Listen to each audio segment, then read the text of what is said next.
Allez, de retour sur Objectif Gare, vous avez vu, le décor a changé. On est dans la salle, dans le Palais des Congrès. On est à peu près à une demi-heure, grand max, de cette présentation officielle du Tour de France 2019.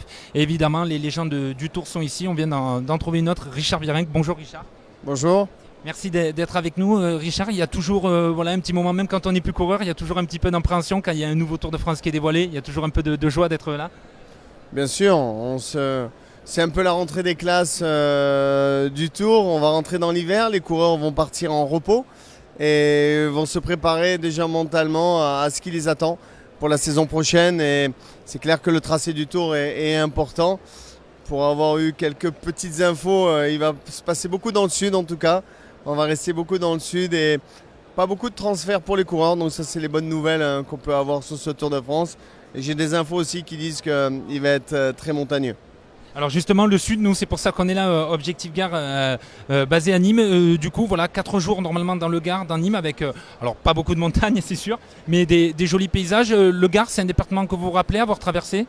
Oui, tout à fait. Le Gard, tout ce qu'il y a autour du Gard, de toute façon, j'ai beaucoup d'amis et de connaissances dans le coin, mais je crois entendu dire qu'il y a une journée de repos à Nîmes.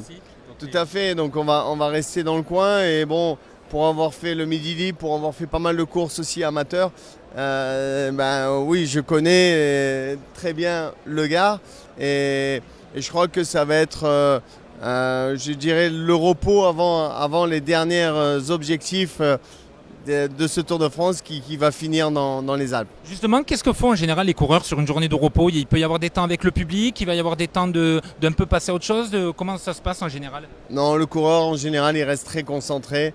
Il profite de voir sa famille.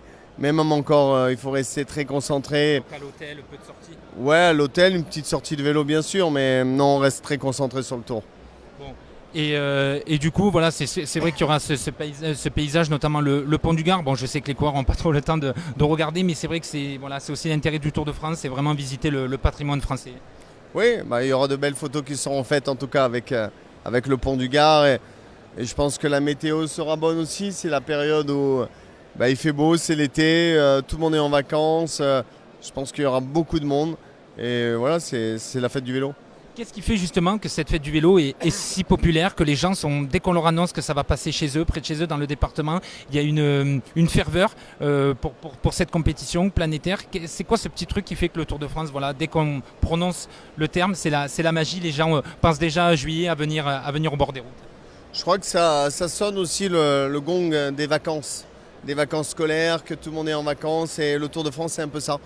Donc on associe les vacances avec le Tour de France, donc forcément les gens sont beaucoup plus détendus, sont là pour admirer, applaudir, encourager, supporter les coureurs, la caravane et tout ce qui peut y avoir autour parce qu'il y a un artifice autour de tout ça. Et la fierté que sa ville soit vue, voilà, par tout l'Hexagone et voire au-delà, quoi. Oui, tout à fait, oui, mais c'est vrai qu'il y a beaucoup de monde sur le Tour de France, beaucoup de médias, énormément. Bon, on vous retrouvera à Nîmes pour commenter, c'est ça, en tant que consultant? Oui, sur Eurosport et Europe 1. Voilà. Okay. Merci beaucoup Richard et bonne présentation. Voilà, hein, on est très proche de la scène, hein, ici au Palais des Congrès. Voilà, d'ici une demi-heure, hein, aux alentours des 11h30, la cérémonie va commencer. Voilà, vous pouvez le voir, il y a énormément de monde. On compte à peu près 3500 personnes, dont plus de 300 journalistes. Vous pouvez le voir ici, évidemment des médias français, mais surtout des médias du monde entier, puisque le Tour de France a vraiment un retentissement planétaire.